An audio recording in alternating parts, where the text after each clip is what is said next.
ang mga kwento ng pag-ibig, kwento ng buhay at kwento ng pag-asa dito sa Barangay Love Stories. Love Stories. Libre ang mangarap, pero hindi libre ang magpatupad ng pangarap.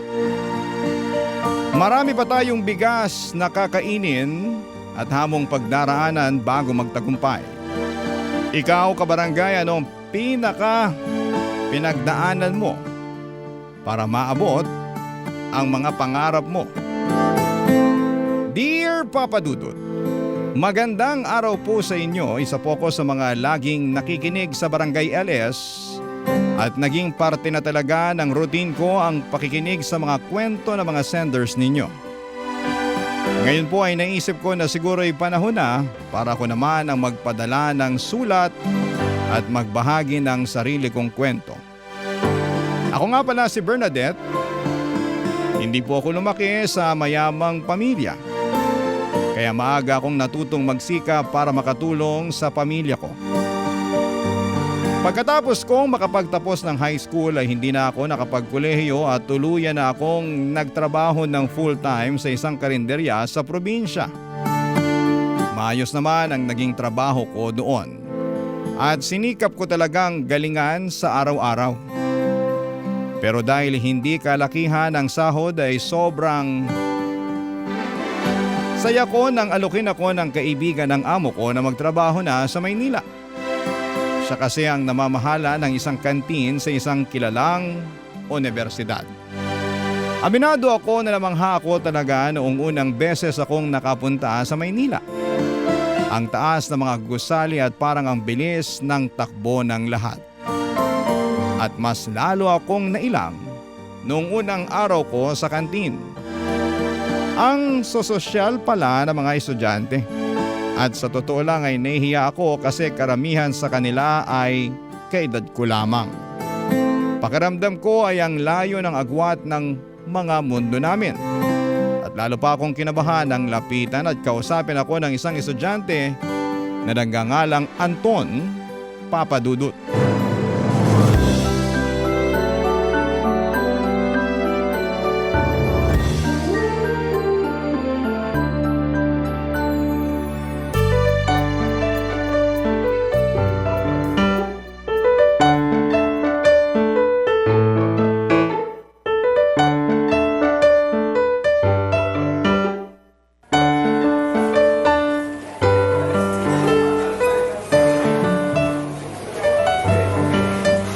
Miss, pabili nga ako nitong mami.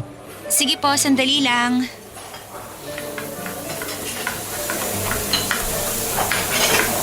Eto po. Bayad ko. Thank you. Salamat din. Miss, siya nga pala. Siguro bago ka dito, no? Ngayon lang kasi kita nakita dito sa cafeteria eh. Oo. Kakapasok ko lang nung isang araw. Pero in fairness hanga ako sa'yo. Ha? Bakit naman? Kasi bata-bata mo pa pero nagtatrabaho ka na. Ikaw talaga, hindi naman ako ganun kabata. Ilan taong ka na ba? 19 years old. Totoo ba? Magkasing edad lang pala tayo eh. Anton nga pala, ikaw. Bernadette. Pasensya na sa tanong ko Anong tanong? Ba't nagtatrabaho ka na? Ayun, wala lang akong choice kasi kailangan kong tulungan yung pamilya ko sa probinsya. Hindi kasi ako katulad ninyo dito. Kailangan kong magtrabaho kasi salat sa buhay. Hindi kaya ng mga magulang ko na pag-aralin ako eh. Pero gusto mo mag-aral. Ay, naku, hindi ko kaya yun. Wala nga akong pangtustos eh. Hanggang sa pangarap na lang po yung pag-aaral. Alam mo, kung ako sa'yo, apply ka na scholarship. O kaya mag-working student ka para makapag-aral ka. Pwede ako doon? Oo naman. Siguro saka ko naiisipin yan kapag naiahon ko na yung pamilya ko sa hirap. Pero mas malaki yung pag-asa mo na may ahon sila sa hirap kapag nakapagtapos ka, di ba? Kung sa bagay, hindi nga malaki ang sahod ko dito pero okay na to, kesa wala. Alam mo, dapat taasan mo pangarap mo. Hindi sa minamaliit ko yung trabaho mo pero kung dito ka lang aasa. Sorry, dami ko sinasabi no. Hindi, ayos lang. Tama ka naman eh. Iba rin talaga yung makapagtapos. Mas magaan ang trabaho, mas malaki ang sahod. Tsaka, pwedeng mag-abroad. Pwede rin pala yung domestic helper, no? Gusto ko rin mag-apply na lang kung makaipon ako dito. Malaki daw talaga yung pera sa abroad eh. Kaya lang, may mga naririnig ako ng aabuso. Swerte yan din siguro. Totoo nga. Ang hirap kung ang maging amo mo yung mga salbahe. Marami akong narinig niyan sa radyo eh. Marami pa rin talagang tao na asal hayop. Mayaman nga pero nakakasuka naman ng ugali. Hindi makatao. Ang dami kong sinasabi, no? Sensya na. Hindi, ayos lang. Ate, pabili. Ay, Sige ha. sige. Oo.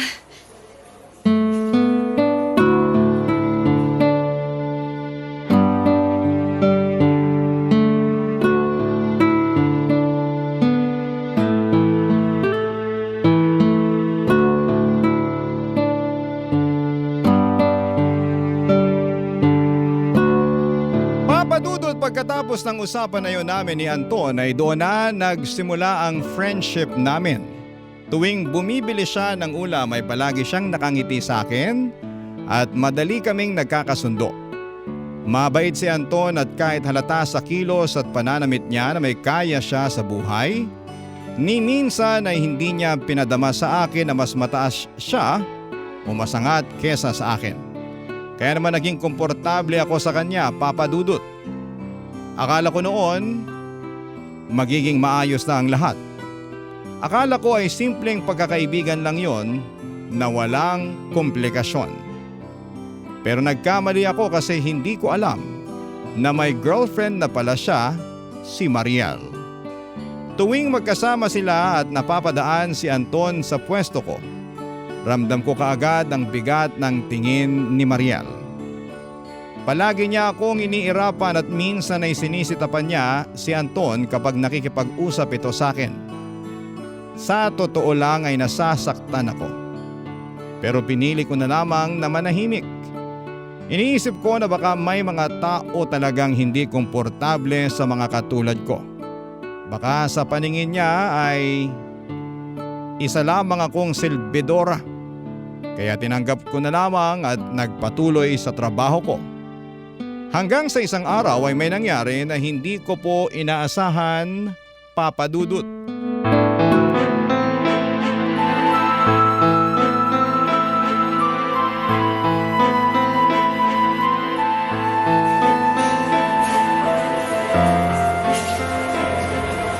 Hoy, ikaw si Bernadette, di ba? Ako nga po. Bakit po? Di ba ikaw yung palaging kinakausap ni Anton tuwing kumakain kami dito? Oo po. Ako nga po. Kaya diretsahin na kita, Bernadette, ha? Hindi na ako natutuwa sa namamagitan sa inyo ni Anton. Po? Namamagitan po? Sus! Kumita na yung maang-maangan mo. Huwag mo nga akong lokohin. Miss, baka nagkakamali po kayo. Magkaibigan lang kami ni Sir Anton. Walang namamagitan sa amin. Kaibigan lang po, yun lang po ang turingan namin sa isa't isa. Lokohin mo ang lelang mo. Kasi basang-basa ko na yung mga taong katulad mo. Kaibigan pero gustong maging kaibigan. Naku, wala pong ganun. Alam mo, ha? Yung mga puritang katulad mo, pataas kayong mangarap. Ay, sandali lang po ah. Nandito po ako para magtrabaho. Nagtatrabaho po ako ng marangal. Mahirap kami, oo. Mahirap ako. Pero wag niyo naman po akong pagsalitaan ng ganyan. Kayo po ang may pinag-aralan sa ating dalawa. Huwag mo akong masabihan ng ganyan. Kasi ako, alam ko kung anong klase kang tao. Kaya sigurado akong tinatrabaho mo si Anton para mahulog siya sa'yo. And eventually, mahuthutan mo siya ng pera. Miss, mahirap ako pero hindi ako mapagsamantalang tao gaya ng iniisip nyo. Hindi ako pumunta dito para lang dyan.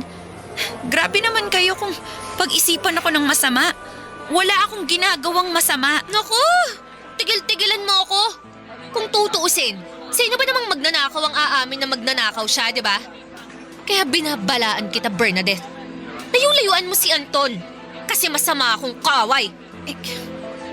Ano bang sinasabi niyo? Wala nga akong ginagawang masama. Magkaibigan lang po kami ni Sir Anton, yun lang yun. Kung gusto mo, siya ang pagsabihan mo. Tanungin mo siya. Kasi ang alam ko wala kaming relasyon eh. Malinis ang konsensya ko. Kaya pakiusap lang, ayoko ng gulo. Pwes, ako ang girlfriend niya. At bilang girlfriend niya, may karapatan akong magdesisyon kung sino ang mga dapat kausapin ng boyfriend ko. And obviously, hindi ka kasali doon. Teka lang, naiintindihan mo ba yon? O kailangan ko pa bang ulitin ang sinabi ko para maintindihan ng kakarampot mong utak na ayaw kong kinakausap mo ang jowa ko? Pasensya na ha. Pero bakit ba galit na galit ka sa akin? Ano bang nagawa ko sa'yo? Sa akin wala. Pero sa boyfriend ko, hindi mapagkakailang may ginagawa ka. Matino ako nagtatrabaho dito. Pinakikisamahan ko ng mabuti ang lahat sa abot na makakaya ko. Pero wag niyo naman akong ganyanin. Hindi porket wala akong kaya sa buhay, apak-apakan niyo na lang ako. Tigilan mo ako sa paawa effect mo na yan. Hindi nakakatuwa ah. Ito tandaan mo. Simula ngayon, lubayan mo na si Anton. Kung ayaw mong ibuhos ko sa'yo yung mami na binibenta mo. Ha! Diyan ka na nga! Ang paslupang to. Baka ambisyosa talaga.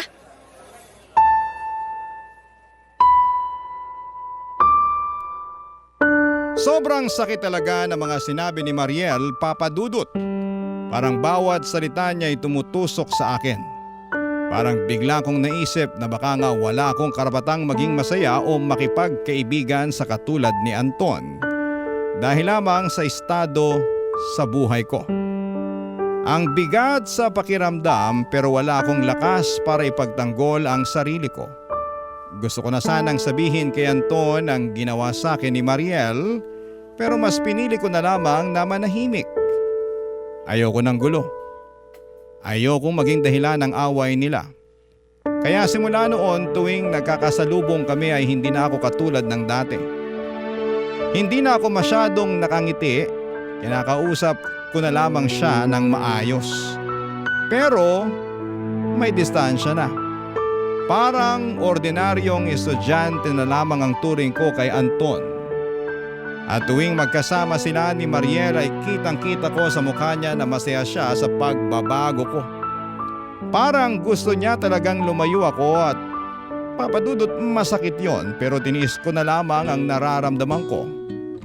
Nang mga panahon na yon, na labis kong nararamdaman ang pagdurusa dahil malayo siya sa akin. Barangay Love Stories. Barangay Love Stories.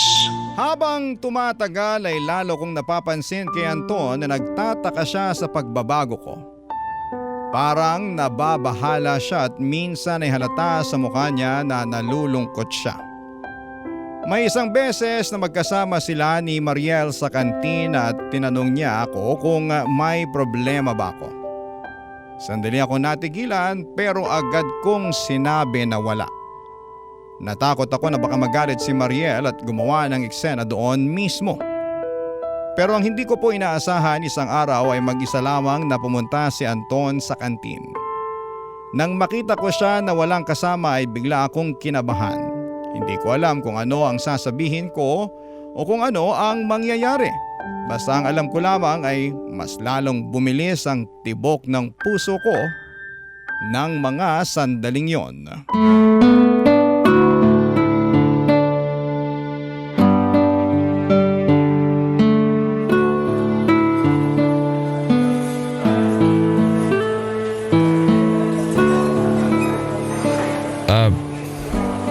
Bernadette, kumusta ka na? Ayos lang. Anong gusto mong bilhin? Isang pansit tsaka isang juice. Sige, saglit lang. Eto na. Salamat. May kailangan ka pa ba? Ano kasi? Bernadette, Ano ba yun? ang totoo niyan gusto ko sanang itanong kung okay ka lang ba? Kasi nitong nakaraan napapansin ko na parang malungkot ka. Tsaka parang naiilang ka tuwing nakikita mo ako. Ayos lang ako. Talaga ba? May kailangan ka pa ba? Bernadette, di ka naman dating ganito ah. Pasensya ka na. Busy lang ako. Alam mo naman ang sitwasyon dito sa kantin. Alam ko may problema ka. Gusto ko lang malaman na pwede mo akong kausapin anytime. Para kahit papano, gumaan-gaan naman yung nararamdaman mo. Bakit mo naman naisip yan? Sinabi ko na ngang ayos lang ako, di ba? Masyado lang talaga maraming estudyanteng bumibili sa kantin ngayon. Yun lang yun. Kung ano-ano naman yung iniisip mo. Kahit kasi maraming estudyanteng bumibili dito noon, palagi ka pa rin namang masaya. Nakangiti ka tuwing nag-uusap tayo. Ano kasi? Mainit. Pa-summer na eh. Kaya, huwag ka na mag-isip ng kung ano-ano. Sige na. Kainin mo na yung binili mo. Uy, ikaw iniiba mo usapan Ay, wait lang Bernadette, pabili na rin sana ako ng pineapple juice tsaka carrot cake para kay Mariel. Para kay Mariel? Oo, paparating na kasi siya sabay kaming kakain ngayon. Uy, ba't parang namumutla ka? Anton, may ipapakiusap lang sana ako sa'yo kung ayos lang. Ano yun? Kung pwede, sana wag mo nang sabihin kay Mariel na nag-uusap tayo. Ha? Bakit? Basta, nagmamakaawa ako sa'yo, wag mo nang iparating kay Mariel na nag-uusap tayo ngayon. Teka lang. Parang may mali na Bernadette, ano ba talagang problema? Ang kulit mo naman eh. Basta, hindi ako alis dito hanggat hindi mo sinasabi kung ano talaga nangyayari. Pasensya ka na, Anton. Pinagbawalan na kasi ako ni Mariel na kausapin ka eh. Ano? Ginawa ni Mariel yun? Oo. Kaya sundin na lang natin yung girlfriend mo para wala nang gulo. Kaya pala parang naiilang ka pag magkasama kami. Sa atin na lang to, please. Nakikiusap ako sa'yo, Anton. Huwag na sanang makarating kay Mariel na nag-uusap tayo. Pagkatapos noon ay bigla na lamang umalis si Anton at umupo sa malayo. Ilang sandali lang ay dumating si Mariel para samahan siya. Kita sa mukha ni Anton na hindi siya masaya. Tahimik silang kumain pero ramdam na ramdam ko ang tensyon. Pareho nilang hindi naubos ang pagkain nila at nang palabas na sila ng kantin ay doon pa sila mas lalong nagtalo. Hindi man malinaw ang mga salita nila pero halata sa kilos at tono na hindi yon simpleng tampuhan lamang. Pagkalipas ng ilang araw ay napansin ko na hindi na sila nag-uusap. Wala na yung dating sabay na pagpunta nila sa kantin. Wala na rin yung mga tingin at simpleng asaran nila. Parang biglang lumamig ang lahat. At sa totoo lang ay sobrang nakukonsensya ako noon. Pakiramdam ko ako ang dahilan kung bakit sila nagkakalabuan. Kahit na wala naman akong ginagawa. Hindi ko maiwasang isipin na kung hindi dahil sa akin ay baka hindi na sila nag-away. Araw-araw dala ko ang bigat na yon. Hanggang sa isang araw ay may nalaman ako na mas lalo pang nagpalinaw sa lahat ng mga nangyayari.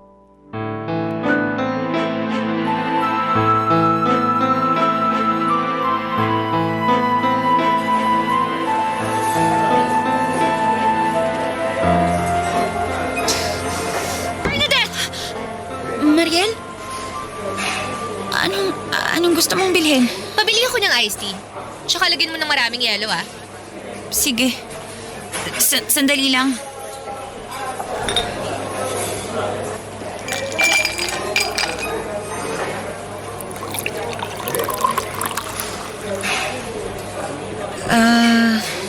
Ito na yung iced tea mo. Ayan! Para mahimasmasan ka dyan sa kagagahan mo! Mariel! Di ba ginawa ko naman yung gusto mong gawin ko? Nilubayan ko na si Anton. Kaya utang na loob, wag mo naman akong guluhin. Mukhang hindi ka pa nga nahihimasmasan sa iced tea. Pwes, tingnan natin kung hindi ka pa mahimasmasan sa gagawin ko sa'yo. Ibig mo sabihin, Ay! Mariel, tama na! Isip ka? Ay! Bakit kami naghiwalay yan? Bakit? Akala mo ba hindi ko malalaman yung ginawa mo kung sumbong kay Anton, ha? nakikiusap ako sa'yo, Arin ko! Sinabihan ko na si Anton na wag na akong kausapin. Oo nga, pero ako naman tong nilaglag mo. Alam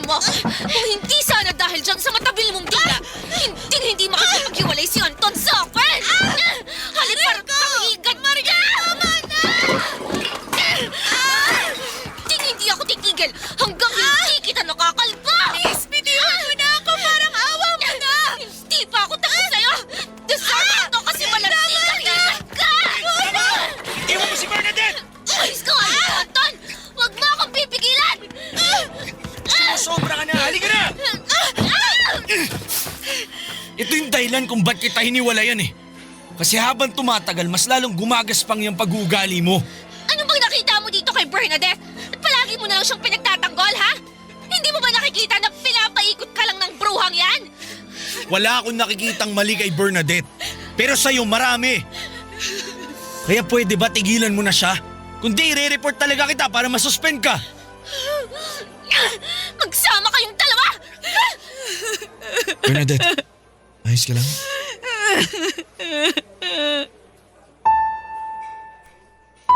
Noong araw na yon ay dinamayan ako ni Anton at doon ko nalaman na nakipaghiwalay na siya kay Bernadette dahil hindi na niya matiis ang ugali nito.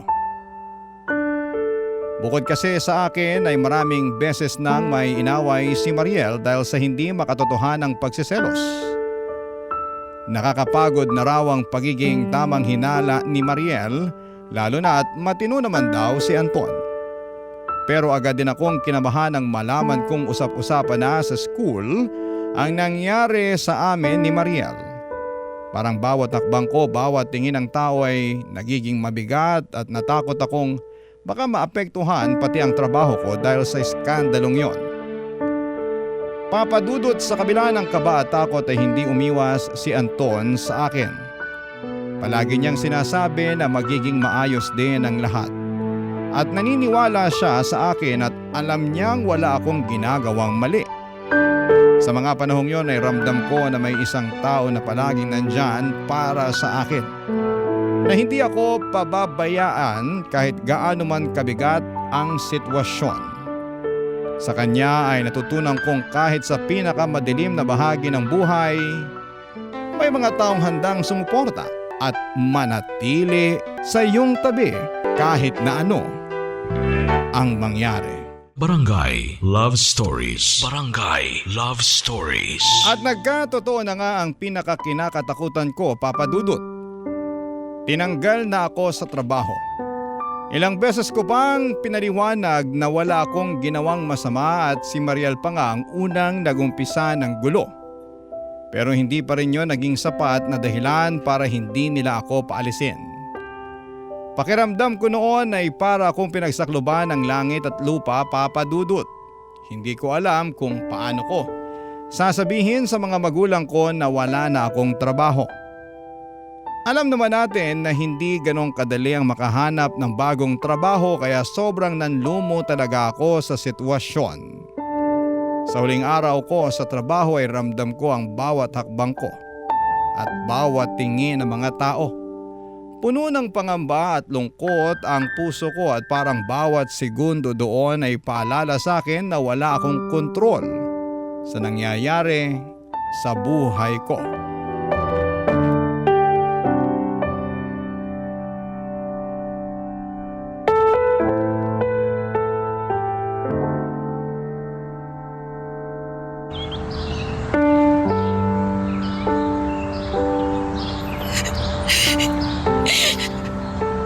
Bernadette, umiiyak ka?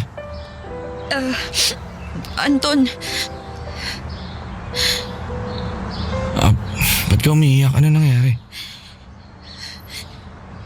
pinaalis na nila ako. Huling araw ko na ngayon sa trabaho. Pagkatapos, wala na. Ano? Hindi pwede to, Bernadette. Pero pinapaalis pa rin nila ako. Alam naman natin pareho na wala kang ginagawang masama eh. Hindi ka dapat tinanggal sa trabaho. Mali yung ginawa nila. Mali ito. Mali. Pero buo na yung desisyon nila eh. Ibibigay na daw nila yung huling sahod ko. Tapos bukas na bukas, babalik na ako sa probinsya. Hindi. Ilalaban natin to. Hindi pwede to. Wala na akong magagawa. Meron. Meron, Bernadette. Kakausapin natin yung admin. Maninindigan tayo na wala silang dahilan para sibakin ka sa trabaho. Wag na, Anton. Anong wag? Karapatan mo yun. Dapat silang makinig sa'yo. Hindi ko na rin naman kasi kaya na pinagtitinginan ako ng mga estudyante dito. Kasi hindi mo wala-wala sa mga isipan nila yung nangyari sa amin ni Mariel. Siguro, para na rin to sa ikabubuti ng lahat. Siyempre, sino ba naman ako, di ba? Bernadette, huwag kang ganyan. Hanggang dito na lang siguro talaga. Alam mo, mamimiss kita. Ako rin naman eh. Pero wala na tayong magagawa. Sandali, pahiram ako ng phone mo. Ha? Pahiram. Bakit? Huwag ka na magtanong, basta ibigay mo na lang sa akin. Anong gagawin mo? Akin na. Sige. Oh, eto. Ano bang tinatype mo dyan? Oh, ito yung number ko. Kung may kailangan ka, pwede mo ko i-text o tawagan anytime, ha? Mabait ka. Mabuti kang tao, Bernadette. Parati mo yan tatandaan. Salamat, Anton. Aaminin ko, kailangan ko talaga ng kaibigan at karamay ngayon. At nang dahil sa'yo, kahit papano, naibsan yung bigat na nararamdaman ko. Oo, ba't ka naman umiiyak? Tahan na. Basta hintayin ko yung message mo mamaya. Kapag di mo ako nireplyan, padadalang kita ng load para makausap mo ako. Sige.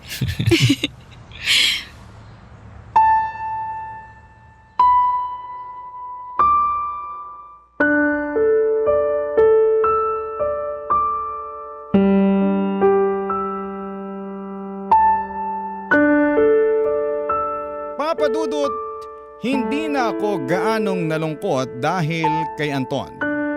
Pagkatapos ng araw na yon ay bumalik na ako sa probinsya at grabe ang pasasalamat ko kasi dinamayan din ako ng pamilya ko.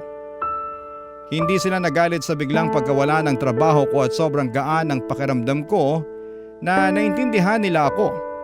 Dahil doon ay mas lalo ako naging determinado na maghanap ng bagong trabaho sa probinsya para makatulong sa pamilya ko. Sa awa ng Diyos ay nakahanap din ako ng trabaho na may maayos na sweldo. At unti-unting bumabalik ang normal na takbo ng buhay ko.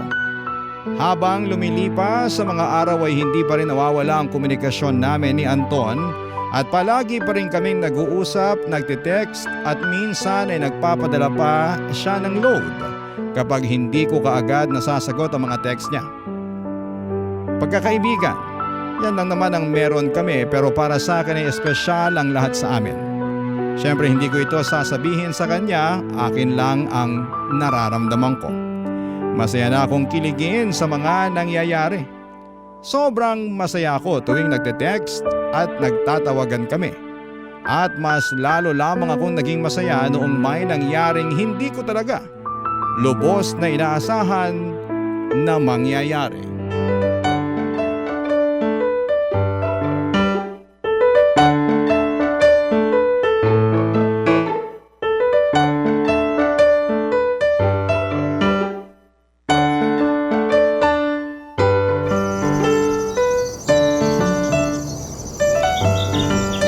Bernadette!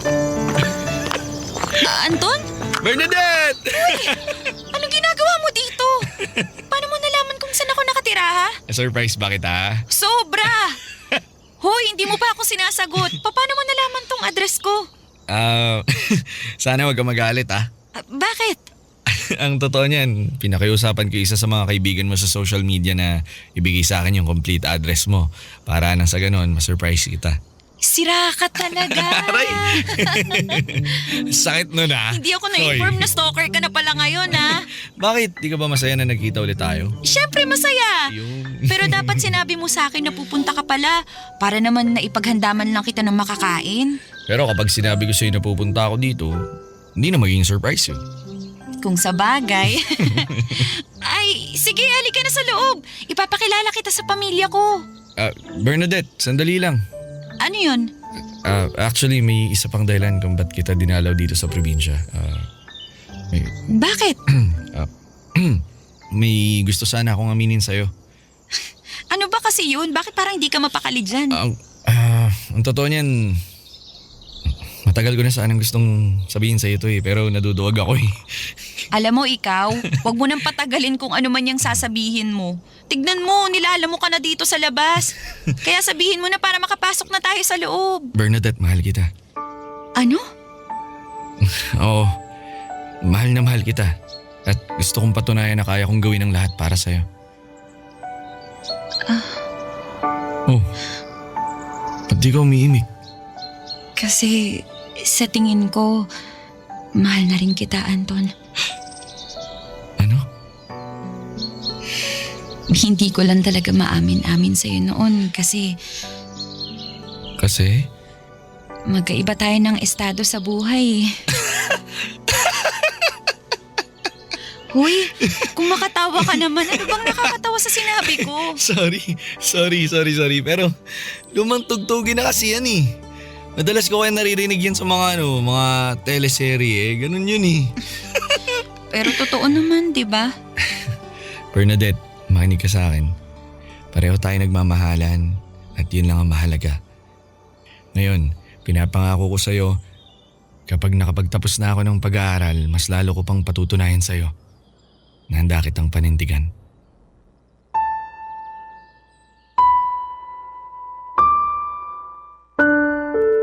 Nang mga panahong yon ay tuluyang ko nang pinayagan si Anton na ligawan ako.